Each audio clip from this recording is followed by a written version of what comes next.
Welcome to the Daily Collegian Football wrap-up video for the Penn State-Temple game. Penn State wins it 22-13, a little bit of a scare in the first half. Temple took a 4-point lead into the break, but Penn State defense really came out and dominated in the second half, didn't they, Brendan?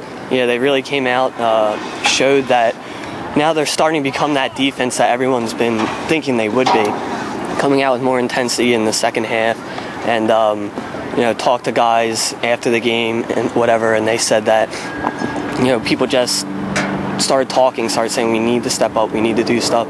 They made a conscientious effort to increase the intensity, and with them losing going into half, that was a big deal too. They didn't want, they didn't like losing, obviously, so you want to come out and get more fired up in the second half. Yeah, and as we have in every single video, we have some noise in the background for Brendan Monahan speaking. We're fired up too, right? Anyway, the one thing Penn State didn't quite capitalize on was their red zone opportunities, and that could come back to bite them later on. Yeah, career day for Colin Wagner.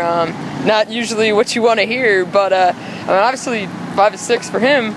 But it just seemed like Rob Bolden's a different guy when they get into the red zone. I mean, obviously you can't pin the blame just on Bolden, but it just all the way down. I mean, it was so many 3rd and 6s, 3rd and 7s, nothing open, throw the ball away, run up the gut, 1-2 yards. It was really just. The red zone is definitely an issue with this team. Yeah, you can't help but wonder if maybe that comes from Alabama. Rob Bolden really struggled in the red zone against Alabama. Is he a little nervous? He doesn't want to throw the pick. He doesn't want to throw the bad pass that kind of screws up the whole drive. The one thing Rob Bolden did real well, 96-yard drive to end the game today, and he made 2 very impressive passes on the far sideline. He looked very poised in that drive, and that was ultimately what led them to win it. Yeah, it was a very good drive there, and also just another thing was he didn't throw an interception, which was the first time this year, he didn't throw a pick. So I think Bolden's progressing, and you just got to give him a little bit more time. I think the red zone opportunities, there obviously will come, and he'll start capitalizing more so as the season goes along. Maybe not next week. It might be a tough game out in Iowa. So The big story today. Big hits though, too. Yeah.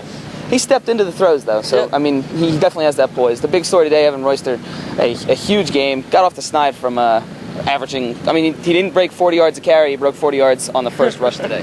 Yeah, it was definitely, he comes out, first run, 50 yards, and it seemed like there's almost a big collective sigh of relief. They're like, okay, Royster can run the ball, he is fine. And it definitely, it did set the pace for this game, came out, set the tempo. They said, a lot of the players after the game that they wanted to come out and just kind of make a statement that they can run the ball, and Royster just went off today and got it done, so definitely a good day for him. Evan Royster made a statement today. Penn State has a chance to make a statement next week when they go to Iowa to face the Hawkeyes, try and get some revenge for what's happened the last 2 seasons. But anyway, for Brendan Monahan and Audrey Snyder, I'm AJ Cassavell. Thanks for watching.